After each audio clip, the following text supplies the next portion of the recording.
All right, gonna keep this brief, get straight to the point. I don't think that pump attendant should be a job in the Bahamas. So the basic premise is, if you are working a job that isn't part-time, it should be able to take care of all your basic human needs. If such a job cannot, then that job is a waste of time. However, I can't be mad at a person who take these jobs because sometimes they tend to be the only jobs available. In fact, while we're here, let's jog down the road of, if you had paid attention in school, you would have a better job. I have a bachelor's in English. No job that I've ever had anything to do with that degree, or my grades, or the fact that I learned how to use the word hegemonic in the right context. In fact, at one point, I was working a job making $8,400 a year. And not once did the fact that I'd been on the president's list at the then College of the Bahamas come up in conversation when I was begging for them to pay me more money. So yeah.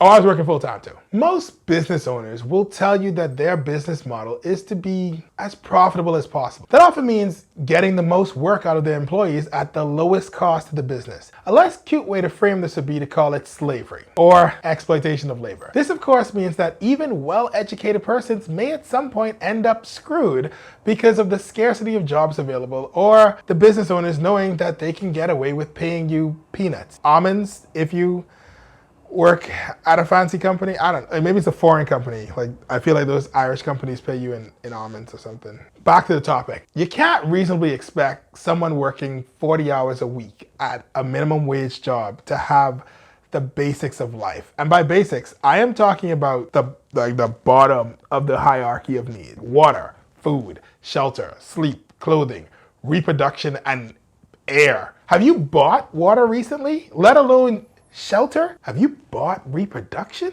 The only way to have these things in Nassau at $250 a week is to A, live in someone else's house, or B, get a different job that makes more money. Let's go the second route. Let's say they live magically in a world where, unlike me, they got certified in the trade and not a degree in English or history. Both things that are needed, but apparently nobody wants to pay you extra for, so yay. People do need certified technicians, and that is one way to make more money. However, you need time to attend the classes. You're already selling your time to the job.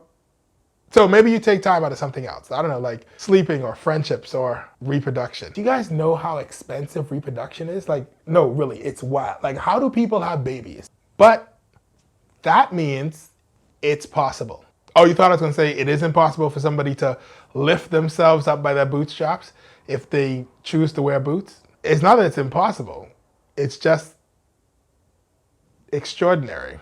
I mean, that's the reason why we applaud every time somebody does it. It's remarkable. Most people don't work like that. Most people, in order to deal with like the day-to-day stresses of life, need time to hang out with friends, sleep, eat a decent meal, reproduce. Do we then just like throw all those people out in the garbage because they want to have friends and family after dealing with you screaming at them for getting their order wrong when they didn't? You never asked for pickles. You never asked for pickles, you bubble boss. If you don't care about those folks, you can just stop watching now. Wow, whoa, were you about to pause the video? But wow, you are, wow. What's the point? What is it that we want exactly? Whatever a person is paid should allow them to secure proper shelter, food, clothing, clean water, and plumbing, as well as get enough time to sleep.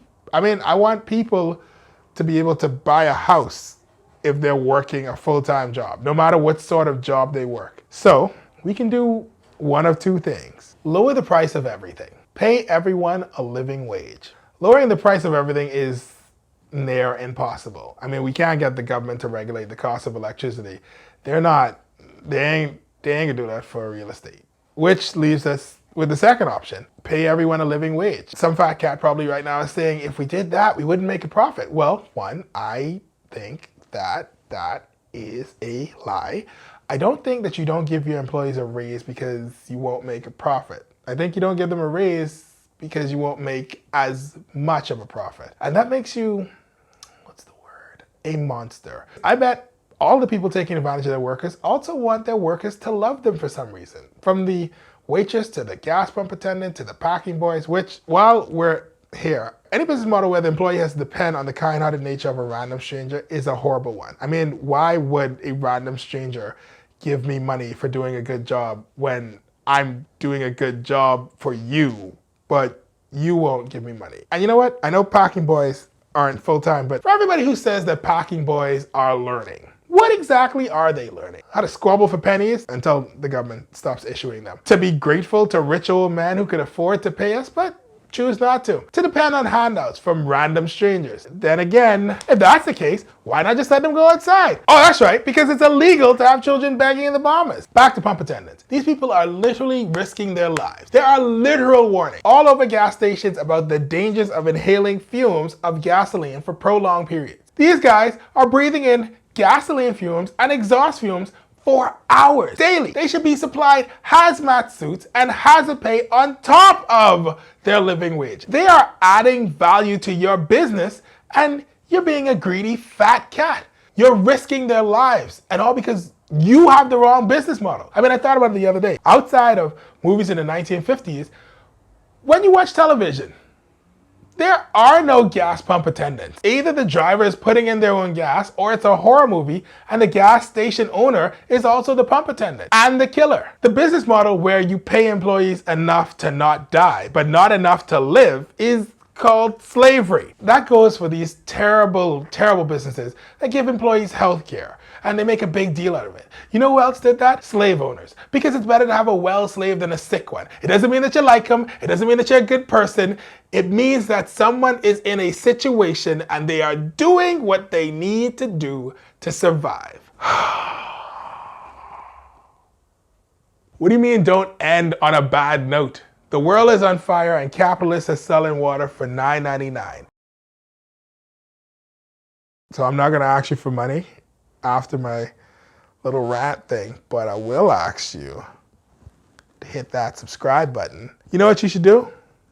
Go into your boss's office, because you know they never sign out of Facebook, and share my video from their account, because chances are your boss is a very wealthy person and they're a bunch of sycophants that are like, oh, the overlord has shared something, and they'll all follow and subscribe because he followed and subscribed. I mean, he will be very upset and most likely fire you, but that's okay. He was a horrible boss to begin with. A pox upon him, a plague on his children. Why?